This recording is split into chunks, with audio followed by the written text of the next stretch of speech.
I believe our young people have a critical task of playing a meaningful role in shaping and determining our country's future.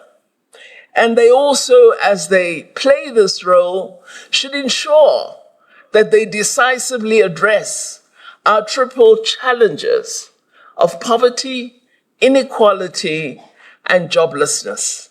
And do recall, while I refer to joblessness, that I believe opportunity of work exists in many dimensions, not just in seeking employment, but also in being an entrepreneur and creating employment.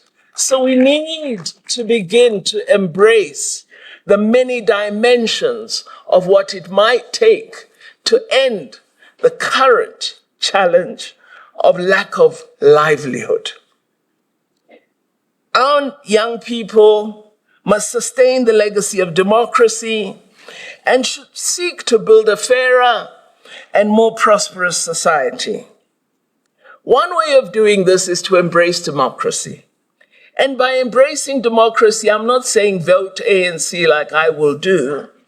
I am saying that what you must do is you must participate in the upcoming elections so that those who gave their lives to ensure that all South Africans could vote lie in rest knowing that they did not make their extreme sacrifice in vain. I know there are many people who are irritated with the government, who feel we've not made the progress that we should. Well, as a student of history, I can tell them there is no transition that occurs in just 3 decades fully. It merely begins, but it takes a very long time to achieve the ambitions that we have. And we need to recognize that reality. And what we will become aware of is over time, as we evaluate our progress, at each stage of a decade, we will be able to see that indeed advances are being made. So it's vital that you participate, that this democracy becomes your democracy, and that you own it by participating in it and not by excluding yourself. I can tell you, the day after the election, if you decided I'm a voter who's registered but I won't vote, you're going to feel really angry with yourself. So rather, go and put your cross. Maybe not where I'm going to put it, but go and put it anyway. Because then you will be a participant in our democracy. And that is what was fought for.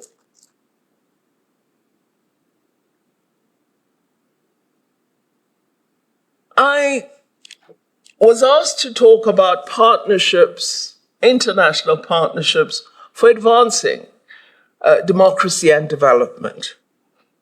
I want to begin by saying one of the most important changes that occurred on the African continent was the embrace of democracy and the commitment to implement and search for practices of good governance.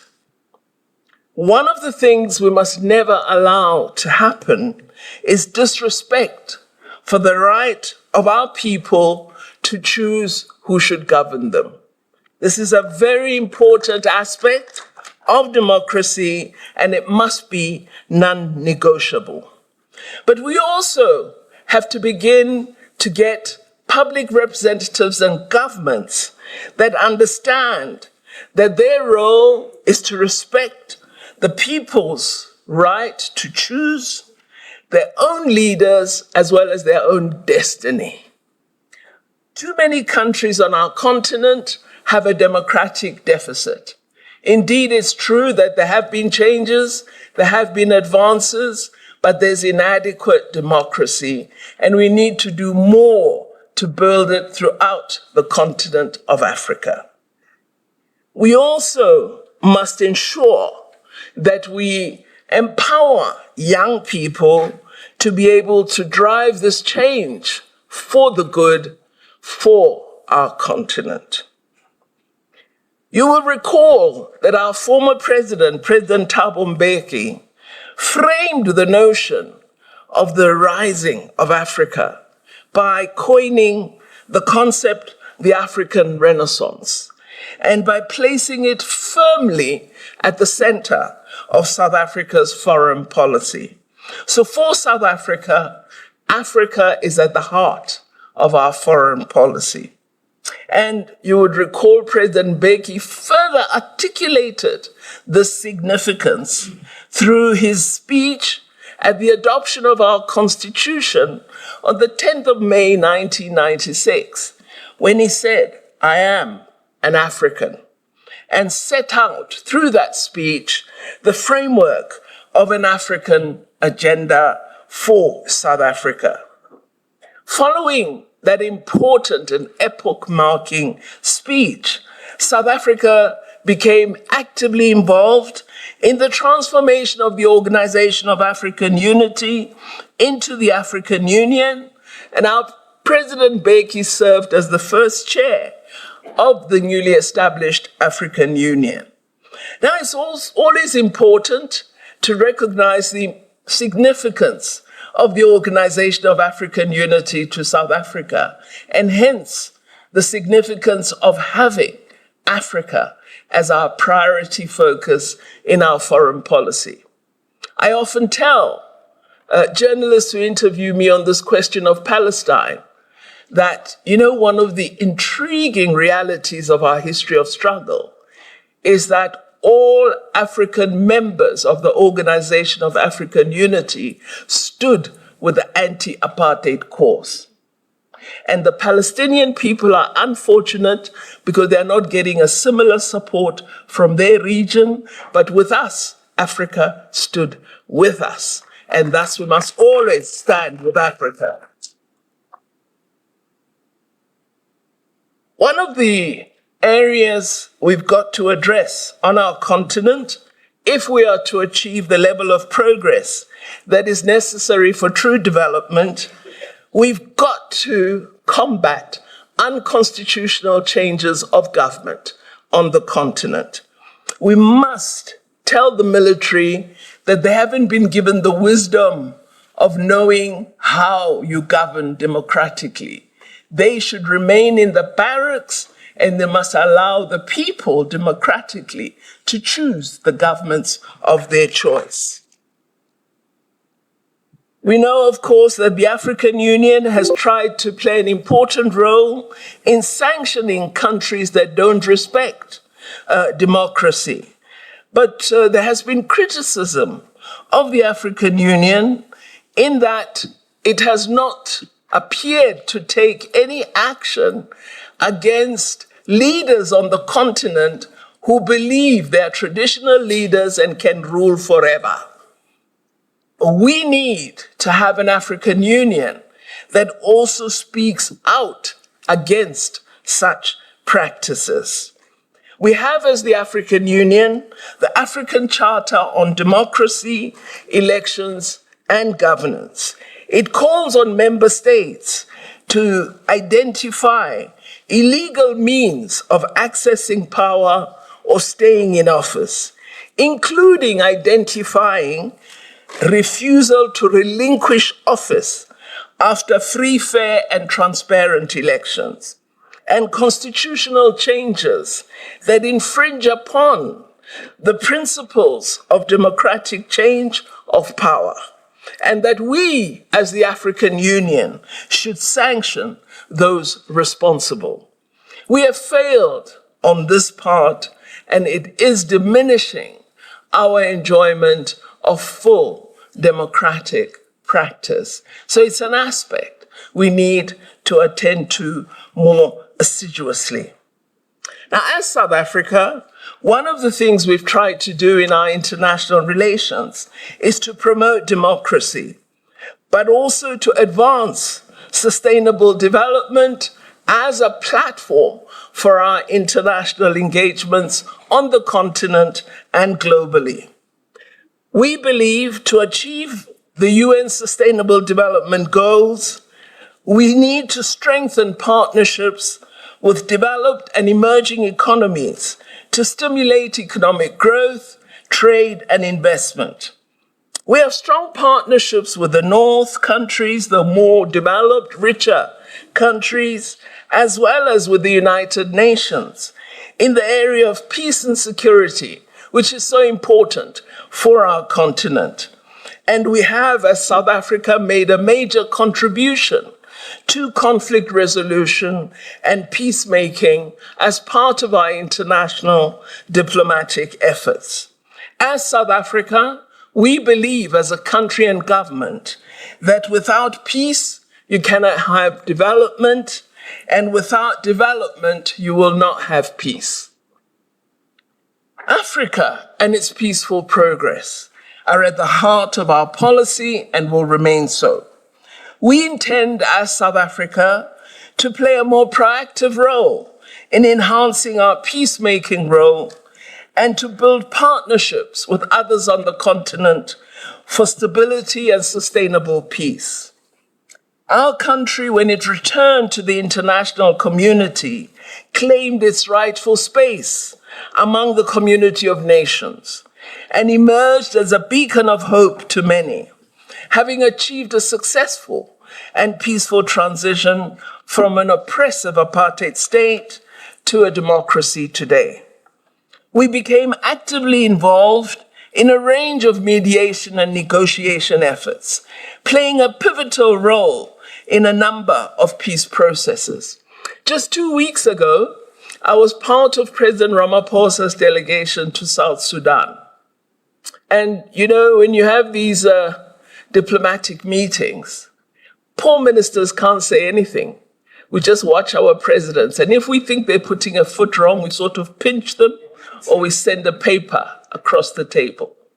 And President Ramaphosa decided that he must meet all the leaders of the various groupings in South Sudan to persuade them that the practice of democracy and thus the implementation of the agreement on peace was an important undertaking that all of them should honor. Now, among the leaders, there are gradations of agreement. There are those who fully support implementing the agreement. There are those who, yeah, maybe, but then there are those against. So I watched President Ramaphosa with great interest on how he would engage those who are totally against. And I was quite intrigued by President Ramaphosa's negotiating capabilities. So, whoa, you know, because they kept saying all sorts of things, and he'd say, no, but you're not telling me what the real problem is. And then they'll speak and speak and speak. And he says, you still haven't told me. What is it that you are after? And in the end, they spill the beans. And he then helps to set in process the return to acceptance of a peaceful process. And I thought, my goodness, we are so lucky to have engaged leaders who can speak to others and persuade for peace. It's such an important attribute that our country has. Now, don't tell anyone I've told you that story, because I shouldn't. But we're also looking at how we might, as South Africa, strengthen the security architecture within the Southern African Development Community and, of course, in the African Union. Let me explain what I mean. You know that today we are seeing the bombardment of innocent Palestinian civilians who played no role in the Hamas attack of October 7th. Those innocent civilians have no protection whatsoever. It should be the responsible of the United Nations to ensure peace enforcement and protection of civilians.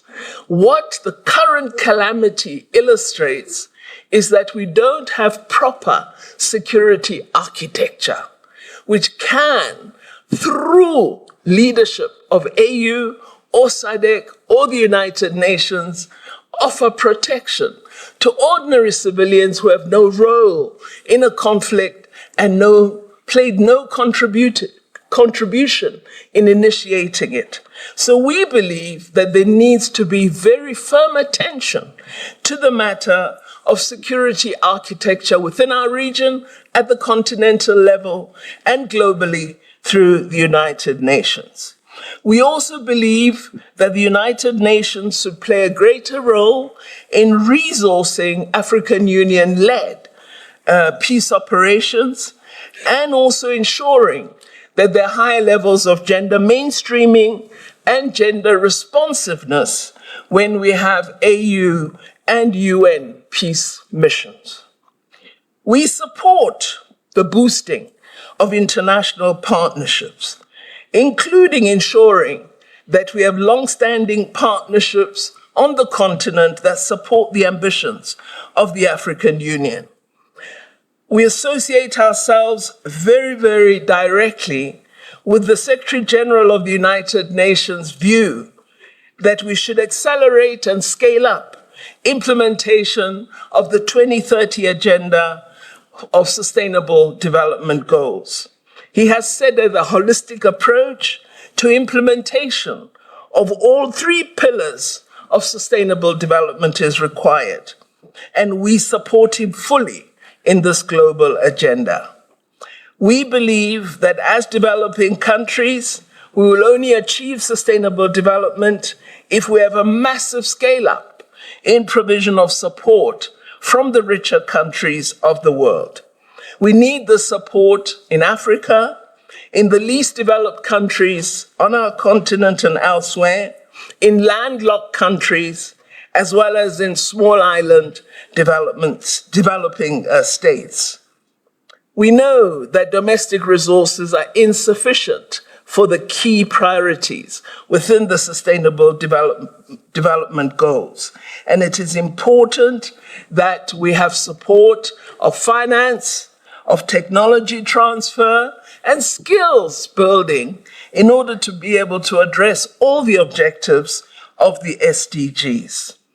Before I'm stopped by the program director, I also want to say one of the things that we need to do is that we must address the ending of the dependence of Africa. Africa is an extremely rich continent with a majority of poor people. Largely, the reason is we do not control our own resources. This inadequacy was clearly illustrated when we were confronted with the COVID-19 pandemic. We discovered in that crisis that the world is extremely selfish, and that where the rich have a solution, they will utilize the solution for themselves first and will think about us at the end. And so in response to the situation we faced, we decided as South Africa that South Africa and the continent needed to build their own capability of vaccine production. And we had to ensure that whenever we need them, vaccines would be readily available on our continent. We worked through the World Trade Organization to temporarily suspend intellectual property rights so that we could have access to the patent and all the intellectual property associated with the then established COVID-19 vaccines and other technologies related to vaccine production. Because what was happening was the IP was there, it was patented, we could not have access to it, and we said we want a temporary easing of the regulations so that we could enjoy access. I don't want to waste your time by telling you what a difficult journey we traveled to persuade members of the WTO, that even in a case where you seek to save lives, people are more interested with the profit they make from controlling the intellectual property. But in the end, in persuading a number of the developing country members of the WTO, and particularly in partnering with India, we were able to secure that cease. And it was a very important step. So working with India today, we are collaborating on genomic sequencing to further research on COVID-19 and the virus's mutations. The leadership of India and South Africa gained important experience out of fighting for the waiver at the WTO and also through securing global support for development of manufacturing capacity in Africa and other developing regions. Today, South Africa is the Africa regional hub, and there are 8 other spokes on the continent where we are developing this capacity, and it's extremely important for our continent. A further area in which I believe we can reduce our dependence as Africa is through implementation of the African Continental Free Trade Area Agreement, a very vital agreement and a flagship program of Agenda 2063 of the African Union.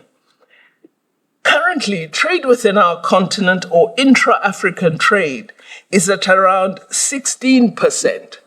And we want to increase our share of world trade as Africa, which at the moment, in terms of products we send out, stands at around 3% of global export output.